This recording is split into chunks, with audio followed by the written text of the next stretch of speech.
On our program, smart loudspeakers, computers that function with light, finally, robots that can see, and others that can smell.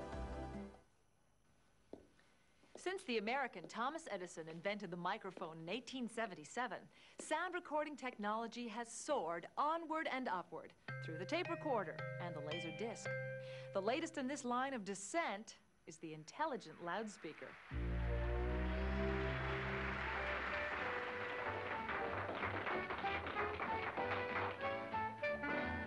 Since we first began recording music, sound reproduction techniques are evolving constantly.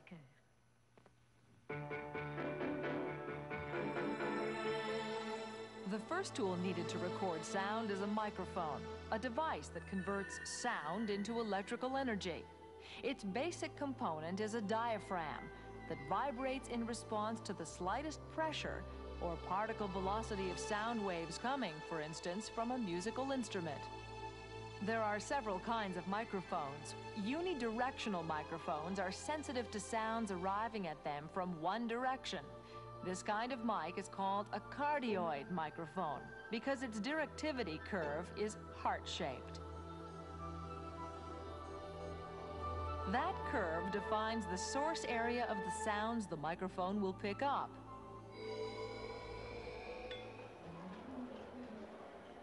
These microphones are used to record television programs before live audiences because they won't pick up too much background noise.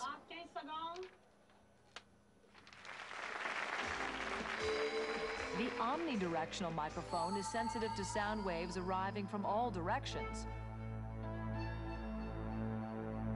Its circular directivity curve determines the source area of the sounds it will pick up.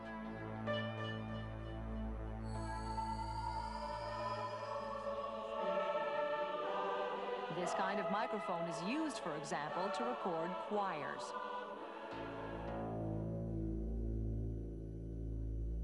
And then there's the bidirectional microphone, which responds equally well to sounds reaching it from the front and from the rear.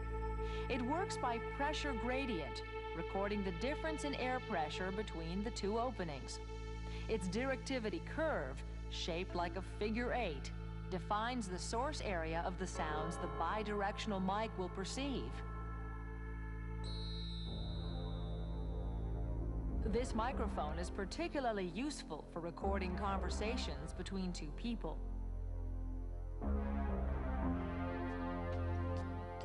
While a good microphone will enhance the quality of your recording, the same is also true of your recording system itself.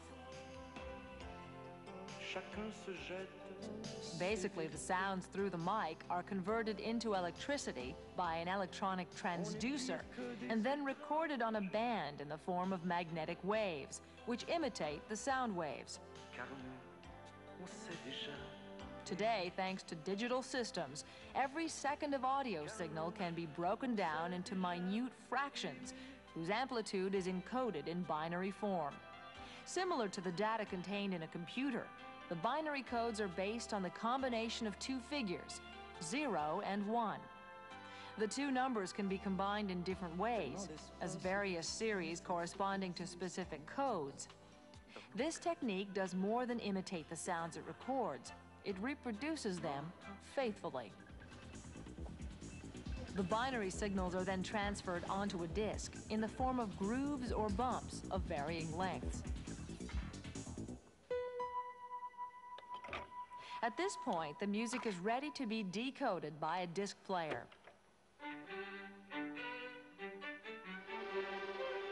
The light emitted by the laser disappears into the grooves or is reflected toward the photodiode, an electronic element sensitive to light, which translates the binary signals into electric signals. The signals then go to the amplifier, the very heart of any sound system.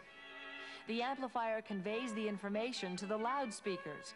The loudspeakers convert the electric signals into audio signals again, thanks to an acoustic transducer, a device that converts one form of energy into another. Loudspeakers operate on the same principle as microphones. They consist essentially of a thin, flexible diaphragm fixed at its sides and attached at its center to a wire coil suspended in a magnetic field. The free part of the diaphragm vibrates to emit the sound waves.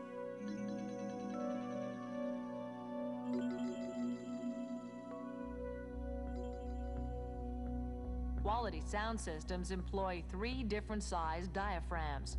A small one called a tweeter reproduces high frequencies. A medium-sized one called a mid-range speaker reproduces middle frequencies. The largest one, the woofer, reproduces low frequencies. Recent technology has developed an intelligent or smart loudspeaker that can adapt to its acoustic environment. Indeed, this loudspeaker will take into account the size of the room as well as the furniture that surrounds it. So no matter where the listener puts the loudspeakers, he or she will always hear Beethoven's Ninth the same way. The research that culminated in this new technology combines 2 important aspects of sound broadcasting. First, psychoacoustics, the scientific investigation of the way in which humans hear.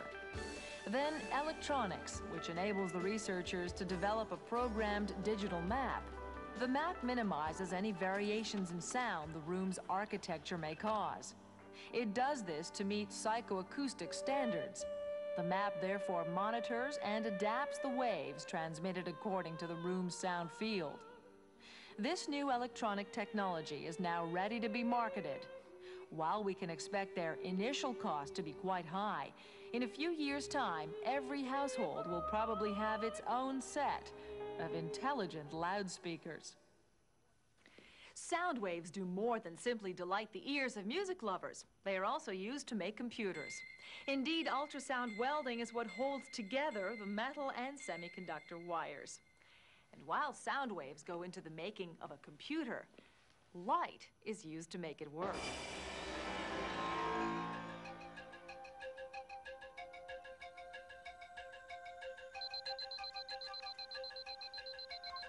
Today, electronics is a part of everyday life.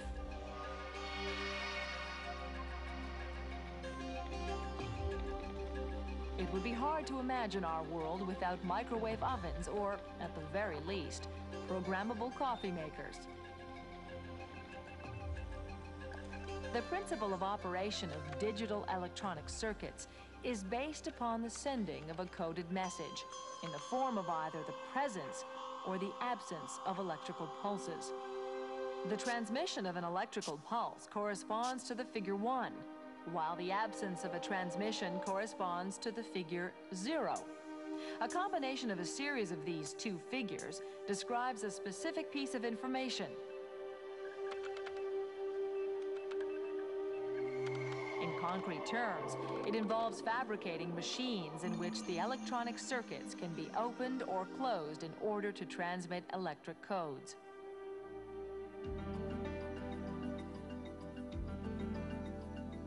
The first digital electronic circuits operated with tubes that looked somewhat like electric bulbs.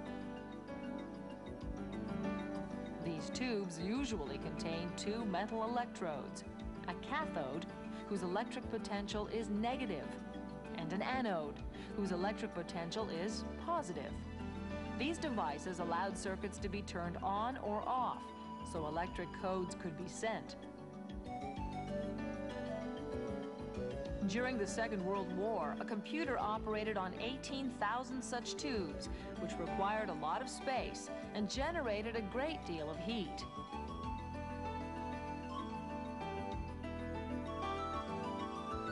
Later, at the end of the 1940s, the first transistors appeared much smaller and less expensive than the tubes.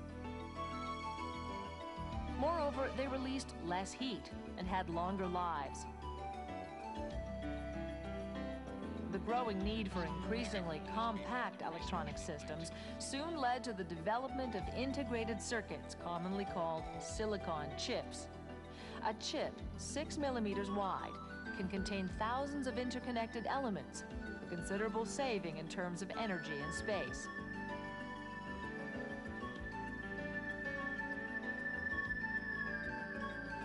Semiconductors are the foundation on which silicon chips are made. Semiconductors are materials which, in their pure state, do not conduct electricity, but which become mildly conductive when altered chemically. The commonest semiconductor is silica, which is extracted from sand. A thin wafer of silicon crystal forms the basis of a chip. Networks of conductive metals, such as aluminum, are formed on it to carry the electric current. Transistors and resistances are developed by chemically altering tiny silicon surfaces. These surfaces control the transmission of the electric pulses.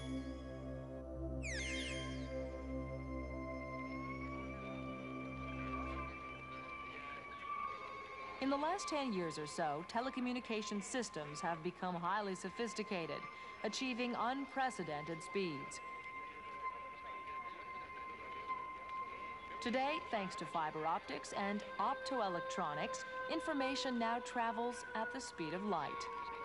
Optoelectronics is the branch of electronics involving the use of electricity and light for the operation of modern circuits. For example, electric waves can enter a circuit and excite a laser the size of a grain of salt. The electrical data is then recoded into light waves which travel through an optical fiber to another optoelectronic circuit. One of the techniques used to create semiconductor crystals is molecular beam epitaxy. A wafer of semiconductor crystal is placed in a growth room where it is subjected to atomic or molecular beams.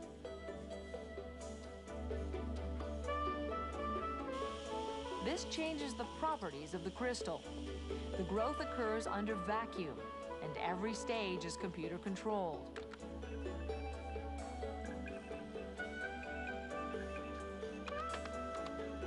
It is hoped this technique will help to develop new high-quality optical and electronic structures, and at a reasonable cost.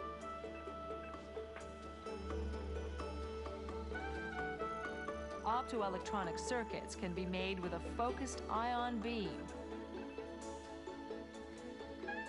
This technique engraves grooves no bigger than a few fractions of a micron. It is in these grooves that the light is emitted and controlled.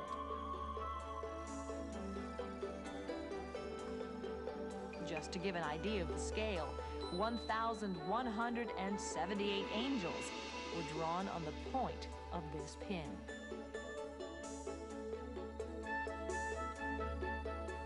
These circuits are becoming increasingly widespread because of the speed at which they transmit data and of the size of their chips, a full 10 times smaller than conventional chips.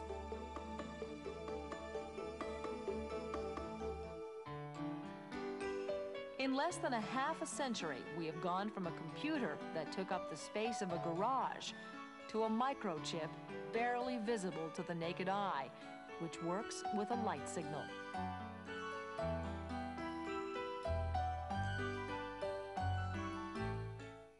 Science and technology are often inspired by the human body. Such a case is artificial vision, which combines camera and computer. Another is a device that has a sense of smell, such as this electronic bomb sniffer.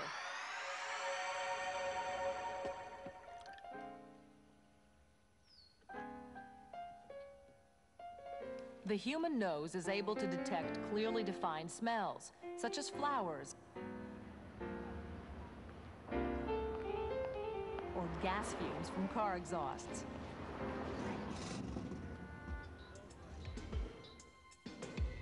But to sniff out narcotics or explosives concealed in luggage, the instrument of choice is the police dog.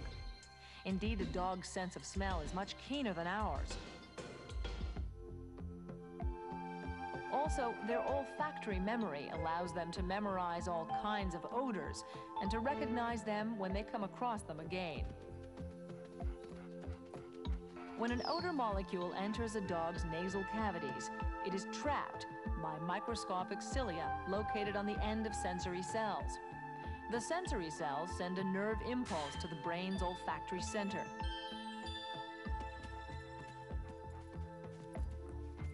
Dogs will recognize organic substances, such as cannabis. But when they encounter inorganic substances, such as materials used in the fabrication of certain explosives, they have trouble identifying them.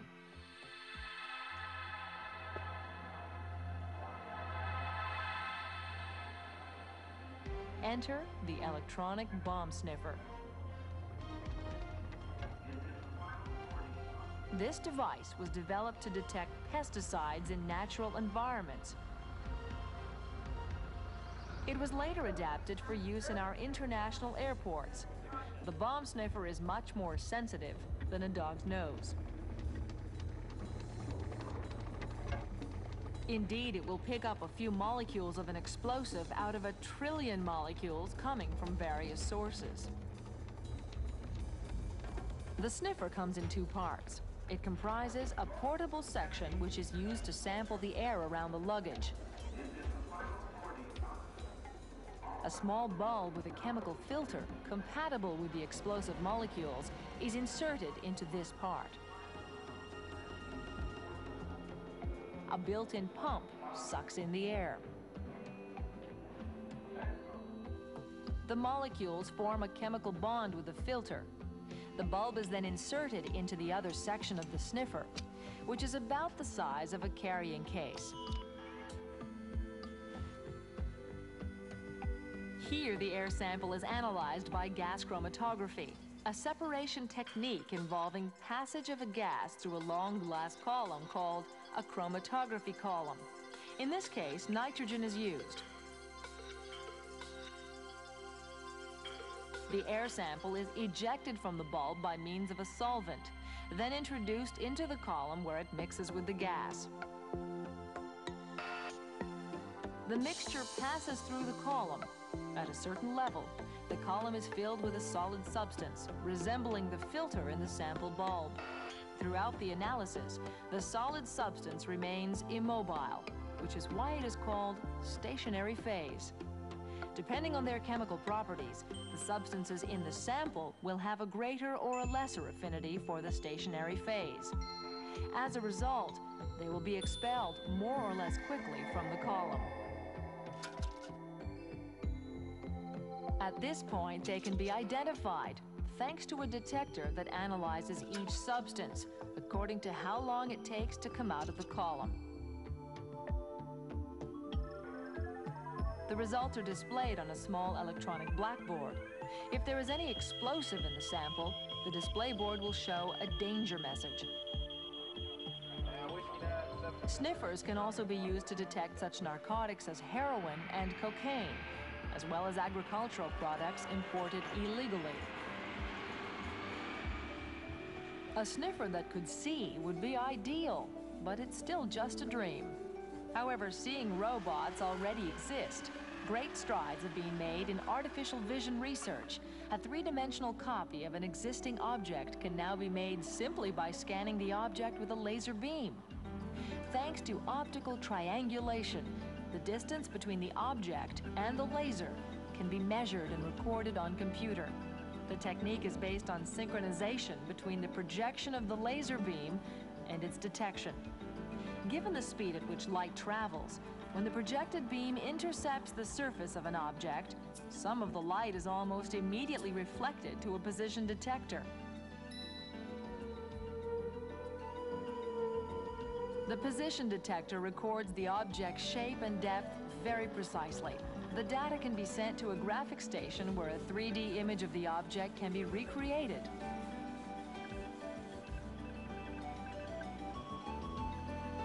Images of objects can now even be sent from one computer to another by satellite. They can be reproduced by transmitting the data to a milling machine pantograph that engraves the object in some material.